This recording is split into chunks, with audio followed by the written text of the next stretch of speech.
हर हर महादेव। देवों के देव महादेव जी के चरण में प्रणाम करती हूँ, मेरा प्रणाम स्वीकार हो। माता गौरव पार्वती के चरण में प्रणाम करती हूँ, मेरा प्रणाम स्वीकार हो। गणपति ललनमा के चरण में प्रणाम करती हूँ, मेरा प्रणाम स्वीकार हो। माता और पिता के चरण में प्रणाम करती हूँ, मेरा प्रणाम स्वीकार हो। सब देवी देवताओं के चरण में प्रणाम करती हूँ, मेरा प्रणाम स्वीकार हो। सब गुरु भाई बहनों के चरण में प्रणाम करती हूँ, मेरा प्रणाम स्वीकार हो। गुरु भाई बहन, मैं एक कथा सुनाने जा रही हूँ। इस कथा को पूरा सुनिए और रह जानिए। आधी नहीं, आधी सुनने में शिव गुरु का अपमानित होती है और पूरा सुनने में ज्ञान होती है। इसलिए कथा को पूरा सुनिए और रह जानिए। हर हर महादेव, घर घर महादेव। गुरु भाई बहन 4 दोस्त थे। तो 4 दोस्त थे, वो चारों दोस्त में बहुत काफ़ी दोस्ती था। जो भी करते थे वो चारों दोस्त एक ही साथ करते थे। जहाँ तक के कि खाना पीना, बैठना, रहना सहना, पढ़ाई लिखाई, ऐसे करके सब एक जगह था। एक ही स्कूल में चारों पढ़ने जाते थे। जहाँ भी सोते थे वहाँ पर एक ही जगह सोते थे।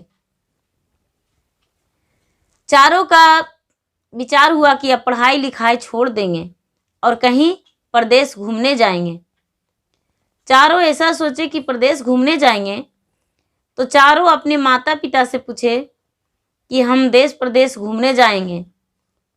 एक थे राजा का लड़का, एक थे राजा के जो मंत्री होते हैं उनका वजीर, उनका लड़का थे।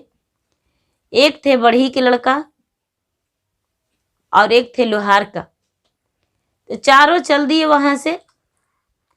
चारों चल दिए तो चलते चलते चलते चलते चलते चलते बहुत दूर चले गए। बहुत दूर चले गए तो एक जंगल मिला। एक जंगल मिला तो जंगल में चारों आराम करने लगे। काफ़ी समय हो चुका था, बहुत शाम हो चुका, तो वहाँ पर चारों आराम के लिए सोचे कि यहाँ पर आराम कर लेंगे, रात बिता लेंगे इसी जंगल में, और रात बिता कर और सुबह में चल जाएंगे जहाँ जाना होगा वहाँ। तो चारों पेड़ के नीचे सो गए तो चारों में से एक का आँख खुला रह गया और 3 का नींद आ गया। जब 3 का नींद आ गया तो एक नाग और एक नागिन वहाँ पे आई। एक नाग एक नागिन आई और नाग नागिन दोनों आपस में बात कर रही है कि 4 मनुष्य यहाँ पे सोया हुआ है। 4 मनुष्य यहाँ पे सोया हुआ है। यदि रात में हम इसे डांस लेंगे इस वक्त, तो चारों सोए के सोए रह जाएगा। डांस लेंगे तो बहुत अच्छा रहेगा, बहुत सारा का जीव का पेट भर जाएगा। ये बहुत जंगली जानवर के काम आ जाएगा। इसे डांस लेते तो कितना अच्छा रहता। तो जो नाग है उनका, नागिन का नाग, उनके पति, वो कहते हैं नहीं, ऐसा नहीं करना चाहिए। ये चारों निर्दोष हैं, इनका मदद करो हम लोग। ये राहगीर हैं, इन्हें डांसना नहीं चाहिए, इनकी मदद करना चाहिए। नागिन कहती है ठीक है, हम इन्हें मदद करेंगे।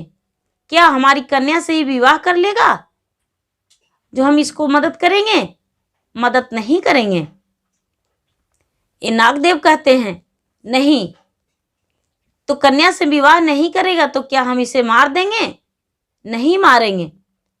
ये जो राजा का लड़का था वो सारी बात सुन रहा था। उसका नींद नहीं आया था। राजकुमार था, राजमहल में राजगद्दी पर सोने वाला था, मुलायम बिस्तर पे सोने वाला था, अच्छा अच्छा भोजन खाने वाला था। भला सूखी जगह पे पत्थर पे कैसे नींद आता? उनका नींद नहीं आया था। तो वो बेचारा सारी बात सुन लिया, सारी बात सुन लिया और सुन के और आँख खोल के और जाके नाग के सामने, नागिन के सामने हाथ जोड़ दिया।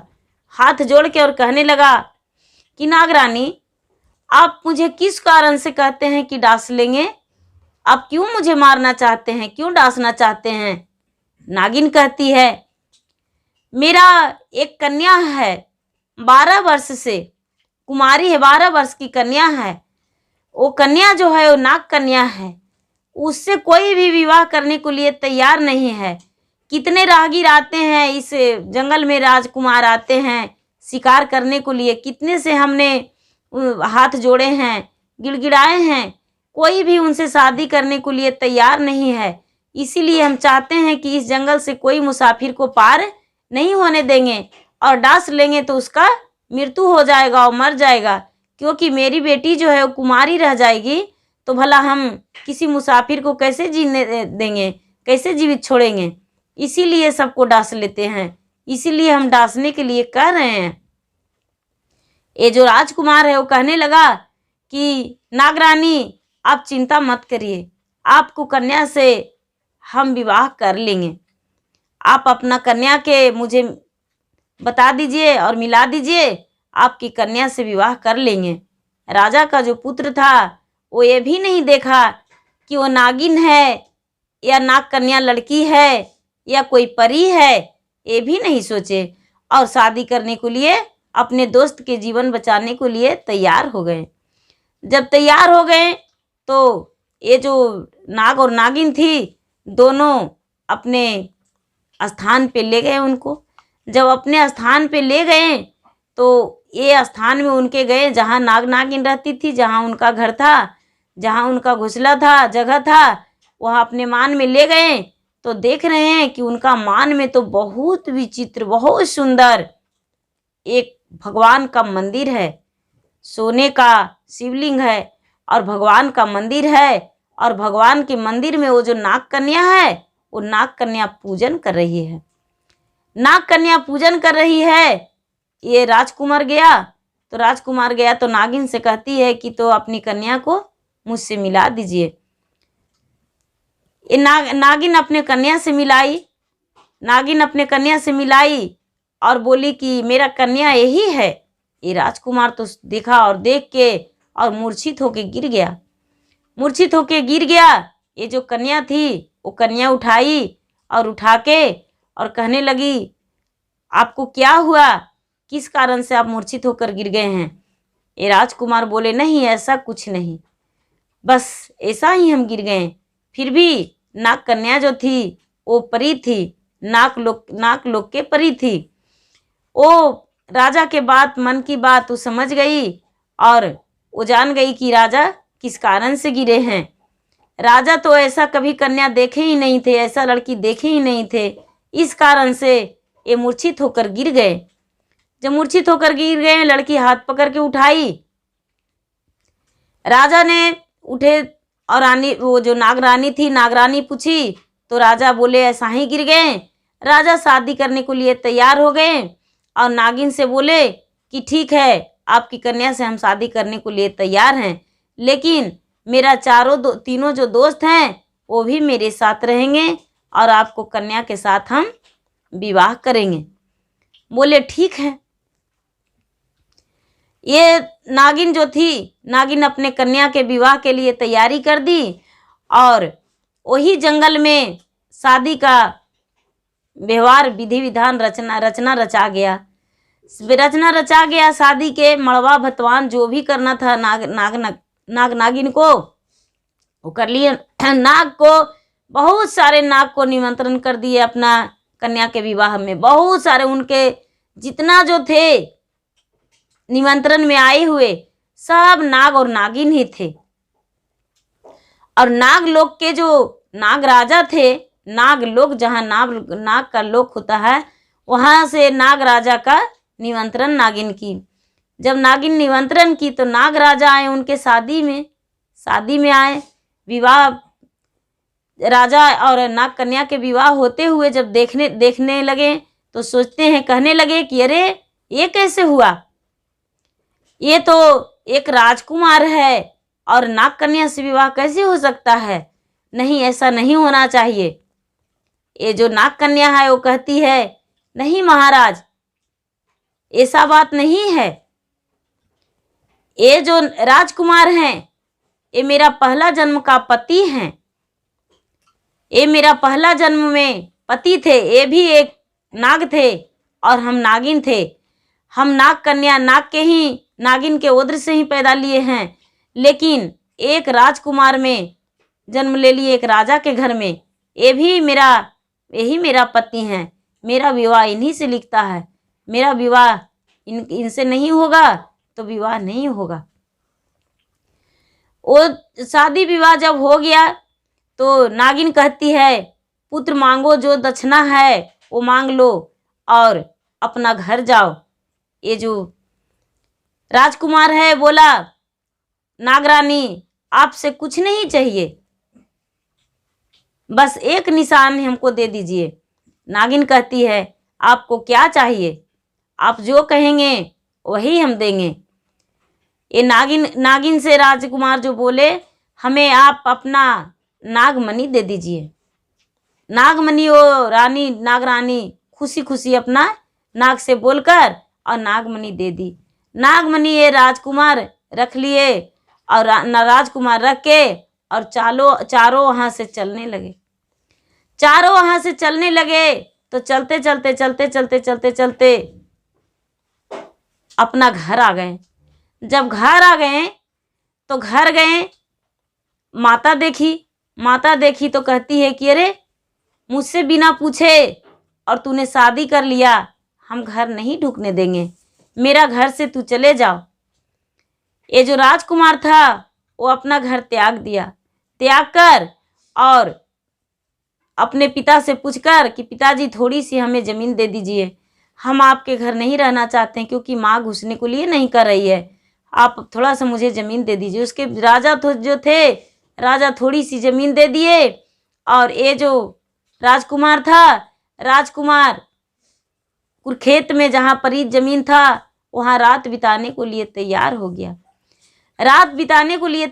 गया। ये लड़की कहती है, क्या आपको हम पहले बताए थे कि मेरी माँ से नागमणि मांगिएगा, तो क्या आप नागमणि मांगे हैं? बोले कि हाँ, हम तुम्हारे माँ से नागमणि मांग लिए हैं। ये नागमणि, इसकी जो राजा थे राजकुमार, वो अपने पत्नी नागकन्या को दे दिए। वो नागमणि ली और हाथ जोड़कर कहने लगी,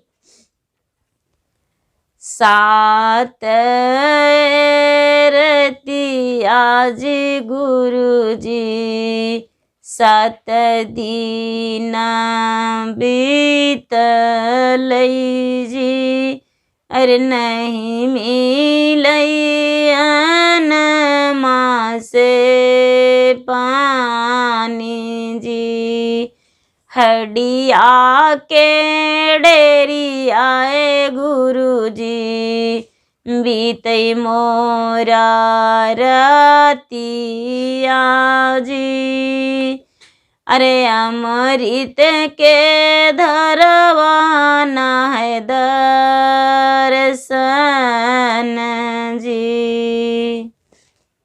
ये जो नागलोक के राजा थे उनका आसन डोलने लगा, पूरा डगमग और कहने लगे कि उसी दिन हम कह रहे थे कि ये राजकुमार से शादी नागकन्या के मत कीजिए। आखिर क्या कारण है जो नागकन्या है और विलाप कर रही है? क्या हो सकता है? उस पे जरूर कोई आफती और विपत है। जो नाग राजा थे वहाँ से चल दिए और इस लड़की के पास पहुँच गए। लड़की को देख रहे हैं कि कुरुक्षेत्र में बैठी हुई है, दोनों पति पत्नी अपना समय रात बिता रही है। नागलोक के जो राजा थे वो कहने लगे, क्या हुआ? कहते हैं कि इनके माता पिता तो मुझे घर में जगह नहीं दिए हैं। बोले ठीक है। वो जो नाग राजा थे नागलोक के, वो बोले मणि के बोलो और मणि तुम्हारा महल बनेगा, मणि से महल बन जाएगा। मणि को लड़की बोली कि हे नागमणि, हे नागलोक के मणि, मेरा यहाँ पर सुंदर सा महल और सुंदर सा तालाब और सुंदर सा बगीचा बन जाए और इतना बड़ा मेरा महल बन जाए, इतना बड़ा महल कि राजा का जो महल है उससे 7 इतना ऊंचा हो जाए और 7 इतना लंबा चौड़ा हो जाए और खूब बड़ा तालाब हो जाए, खूब बड़ा फुलवाड़ी हो जाए। जब ये मणि के प्रभाव से, मणि के कृपा से वहाँ पर बहुत बड़ा राजमहल बन गया, बहुत बड़ा राजमहल और बहुत बड़ा फुलवाड़ी और बहुत बड़ा बगीचा तालाब बन गया। जब सुबह हुआ तो सारी लोग के चनका बुन पड़ रहा कि रे यहाँ पर कहाँ के राजा बस गया है, कहाँ के राजा आया है जो इतना बड़ा महल है, राजा से तो लगता है कि सात इतना ज़्यादा है। बहुत बड़ा लंबा चौड़ा में महल है, बहुत ऊंचा महल है, फुलवारी है। रातों रात इतना बड़ा कहाँ के राजा आए हैं। सबसे पहले जो उनके पिता थे वही गए उस राजा से मिलने की। कौन सा राजा है कि मेरा राज में इतना बड़ा महल बना लिया है, हम जाते हैं उनसे मिलने। सबसे पहले जब राजा आए तो नाग और नागिन जो थी वो पहरा दे रही थी बाहर में। नाग और नागिन पहरेदार बनके और पहरा दे रही थी, बाहर दरवाजे पे खड़ी थी। और ये राजा गए तो नाग कहती है नागिन से,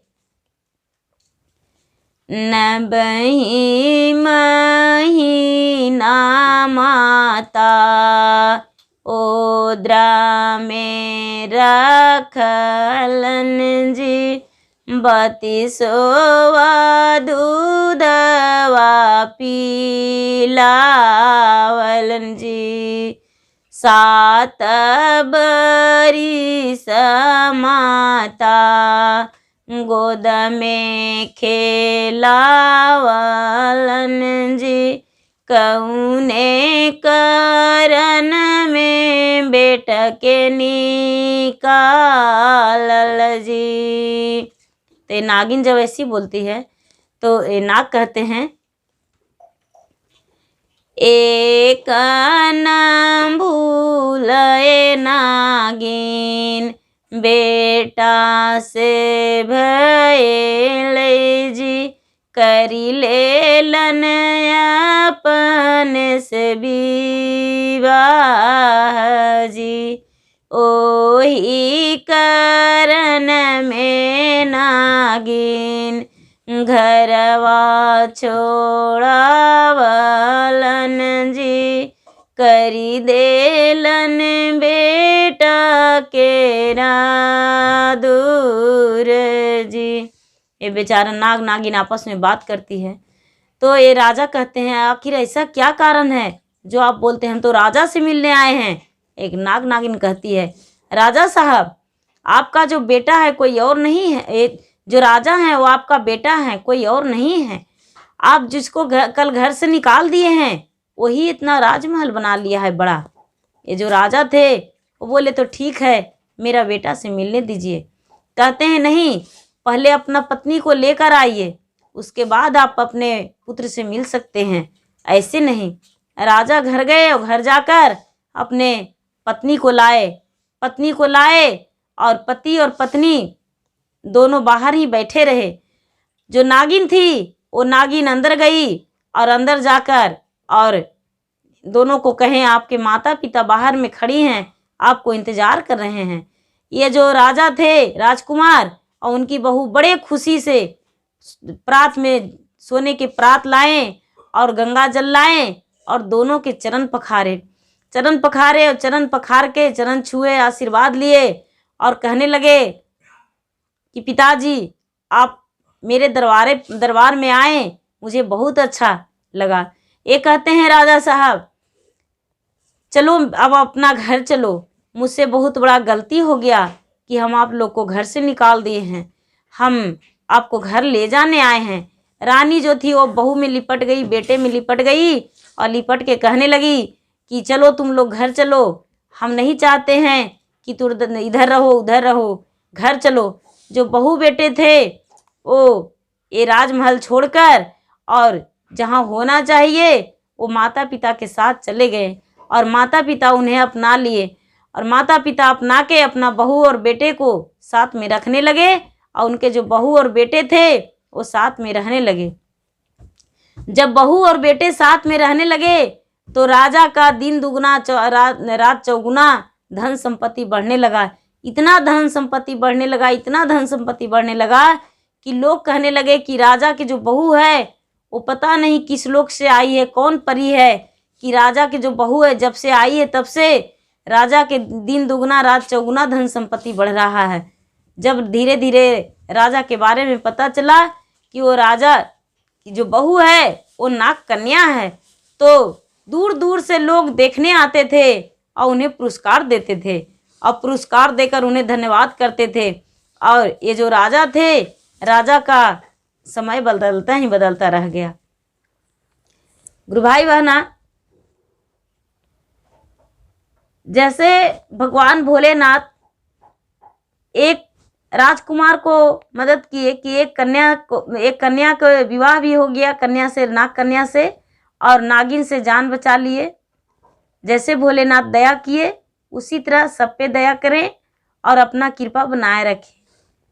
गुरु भाई बहना, मेरा वीडियो अच्छा लगे तो इसे लाइक कीजिए, शेयर कीजिए, सब्सक्राइब कीजिए। धन्यवाद।